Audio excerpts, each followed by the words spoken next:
दर्शक बंधु शांति पथर एक नुआ वीडियो रे आपण मानकु स्वागत जनाउछि।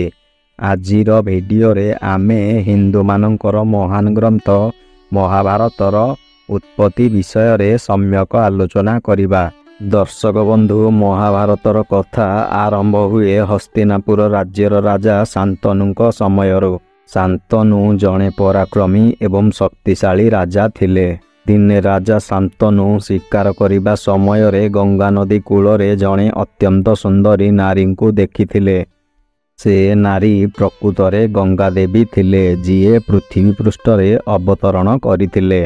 हस्तिनापुरर राजा शांतनु गंगांकर सौंदर्य रे मोहित होई विवाह प्रस्ताव रखिथिले। गंगा देवी राजा शांतनुंकर प्रस्ताव रे राजी होइथिले, किंतु गंगा देवी शांतनुंक निकट रे मध्य एक शर्त रखिथिले। तांकर कोनोसी कार्य रे राजा शांतनु तांकु बारण करिवे नाही।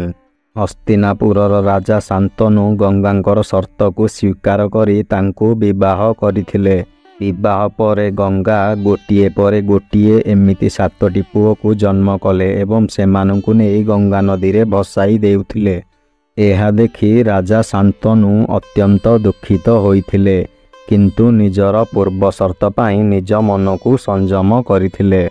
एही परि भाबरे तांकर अष्टम पुओ को गंगा नदी रे प्रवाहित कला बेले राजा शांतनु तांकु बारण करिथिले।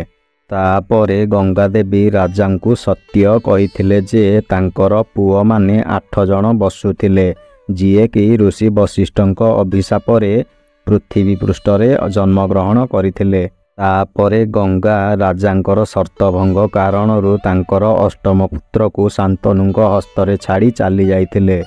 एही शिशु बड़ होई परवर्ती काल रे भीष्म भाव रे परिचित होइथिला। भीष्मंकर प्रकृत नाम थिला देवव्रत।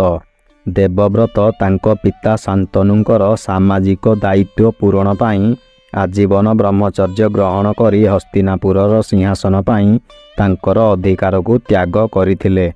एहा देखि देवता माने तांको भीष्म उपाधि देइथिले। परवर्ती समय रे राजा शांतनु कैवर्त्य कन्या सत्यवती को विवाह करिथिले। सत्यवतींकर पितांक शर्त थिला जे सत्यवतींकर औरसरु जन्मित पुत्र ही हस्तिनापुरर आगामी राजा हेबो। भीष्म एही शर्त को सम्मान जणाई निजर राजपद को सबुदिन पाई त्याग करिथिले।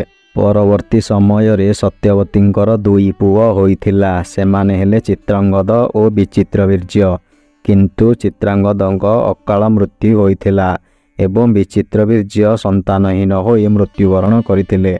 सत्यवती वंश को रक्षा करिया पाई तांकर प्रथम पुओ महर्षि वेदव्यासंकु आह्वान करिथिले, जेउठारु धृतराष्ट्र एवं पांडु जन्म होइथिले। धृतराष्ट्र जन्मरु अंध थिले एवं पांडु अशक्त थिले। एथि सहित एक दासी माध्यम रे विदुर जन्म ग्रहण करिथिले, जिए विशेष ज्ञान और न्याय प्रति आसक्त थिले। देवता मानंकर दयारु पांडुंकर 2 पत्नी कुंती और माद्रींकर 5टी पुत्र थिले। सेमाने हेले युधिष्ठिर, भीम, अर्जुन, नकुल एवं सहदेव। एही पंचु पांडव भाईंक सह समस्त राज्यर एक बड़ युद्ध आरंभ होइथिला। एही परि भाबरे कौरव एवं पांडव मानंक मध्य रे कुरुक्षेत्र युद्ध आरंभ होइथिला, जेउठारे धर्म एवं अधर्मर संघर्ष होइथिला। एही धर्म युद्ध रे भगवान कृष्ण पांडव मानंक पक्षरे रही तांकर मार्गदर्शन करिवा सहित गीता ज्ञान विषय रे जणाई तांकु विजय कराइथिले।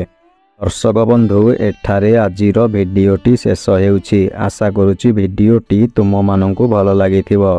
एही भली पौराणिक संबंधी वीडियो देखिबा पाई एही चैनल को सब्सक्राइब करी पाखरे थिबा बेल आइकन को प्रेस करि दियंतु।